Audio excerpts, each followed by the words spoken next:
Fernández, candidata a senadora nacional por UNEM, por Capital. Tiene 35 años, Fernanda, ¿no? Exactamente. Sí.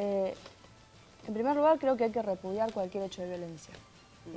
Y esto sea en un acto, sea en la represión, sea cuando se está manifestando, como hace muy poco se manifestaba el pueblo de Neuquén, o el pueblo de Famatina, o el pueblo de Andalgalá, porque los hechos de violencia siempre llevan víctimas.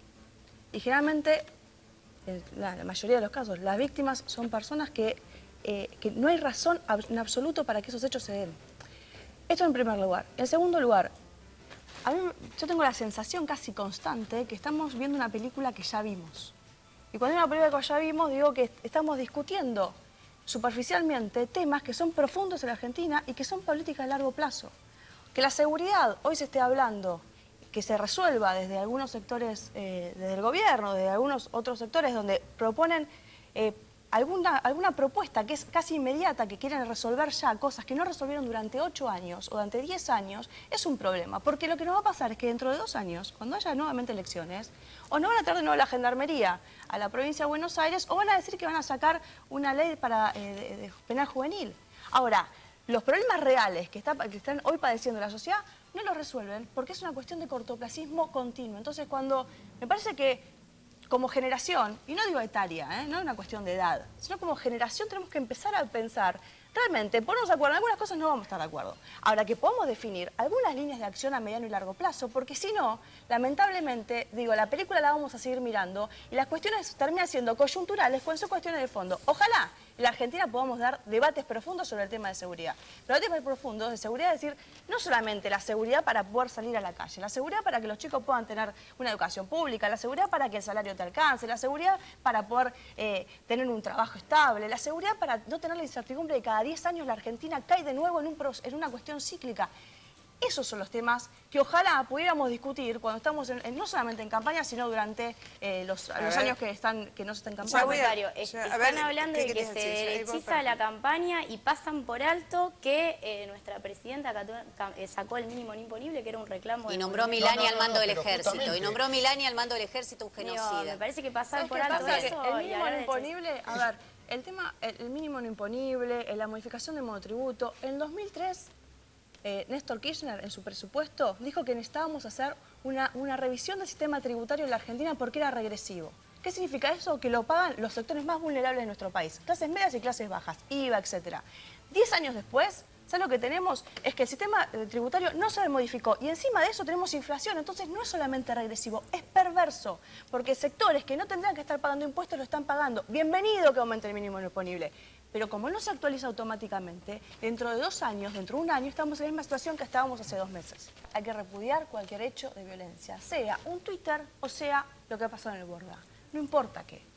Porque si no, violencia de palabra... Violencia de palabra, violencia... Obviamente que hay cosas que son peores que otras, pero nosotros no podemos dejar, desde la política, no podemos dejar de repudiar eso. No podemos justificar lo injustificable, venga de donde venga. Eso en primer lugar. Y en segundo lugar, con respecto a la seguridad de la Ciudad de Buenos Aires.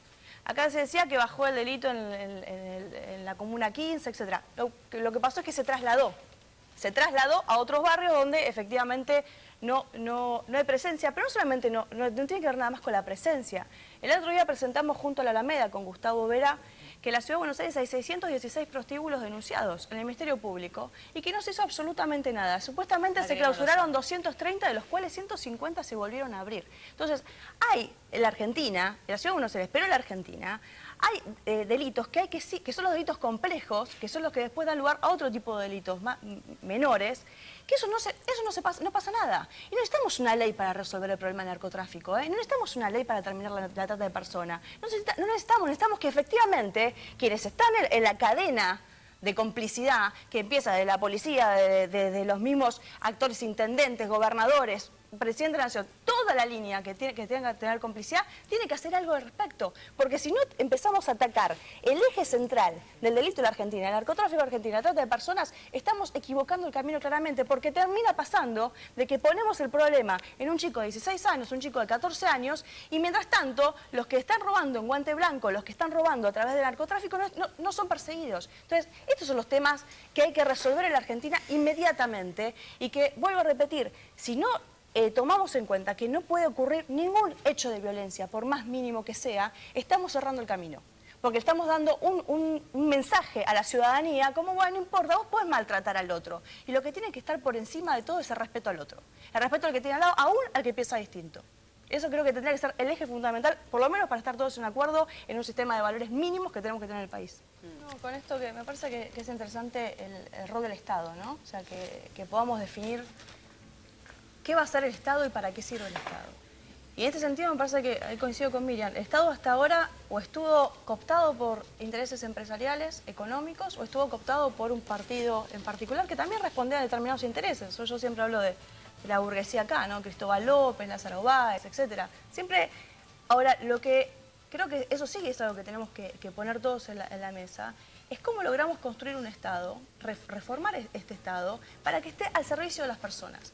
Y que esté al servicio de las personas implica que cuando...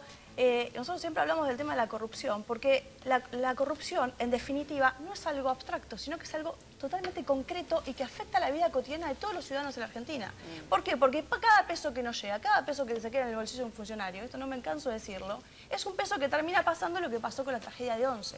Entonces, que discutamos el rol del Estado, pero el rol del Estado es un Estado presente, que realmente sea quien genere los pisos de igualdad y garantía en el país, es lo que nos va a poder llevar adelante a construir una Argentina diferente. Y después podemos definir cuáles son los mejores caminos, cuáles son las mejores propuestas. El tema de la corrupción me parece que pasa un poquito con lo de la violencia. Lo vamos como naturalizando y siempre hay corrupción. Sí, pero con corrupción... Se dice mucho esto. No hay hoy un sistema que sea libre de corrupción. Y hay una suerte de naturalización, que se robe mientras se vaya para el lado que yo quiero, o se sostenga el sistema o se haga algo, ¿no? Lo que pasa es que con la tragedia de Once hemos visto que la corrupción no es algo... ¿En qué termina? No es algo abstracto, o sea, tiene que terminar porque son las bases para poder construir un país distinto.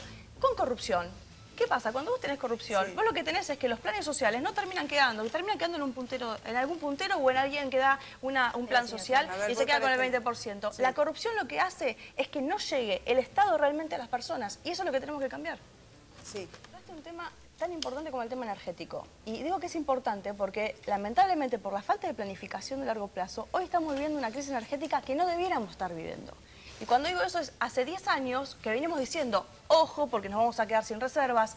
¿Qué pasa con YPF? ¿Qué pasa con Repsol? Hemos denunciado que no han invertido como correspondía y por lo tanto se llevan las utilidades al exterior. El Gobierno Nacional ha firmado todos los balances permitiendo que esto ocurriera. ¿Y hoy qué estamos? Estamos en una crisis. Ahora, ¿qué es la salida que encuentra el Gobierno Nacional ante esa crisis? Avanzar sobre el fracking, avanzar sobre un método que está prohibido en varios lugares del mundo y que aparte es experimental y que tiene altos niveles de riesgo ambiental. Y dice que con eso resuelve el problema energético del país. ¿Sabes lo que pasa? Que esto te va a tardar tener resultados recién a 5 años y seguramente por los datos que mismos ellos dan, no logra resolver ni el 8% de la crisis energética que tenemos. ¿Qué significa? ¿A qué voy? Que la falta de planificación a largo plazo nos lleva a que en vez de hoy estar pensando cómo hacemos para ver cuál va a ser nuestra matriz energética, que en todos los lugares del mundo están viendo cómo generar matriz energética alternativa, cómo generar inversiones de otro lugar, que no tiene que ver con el fracking, nos llevan a una salida que es pan para hoy y hambre para mañana.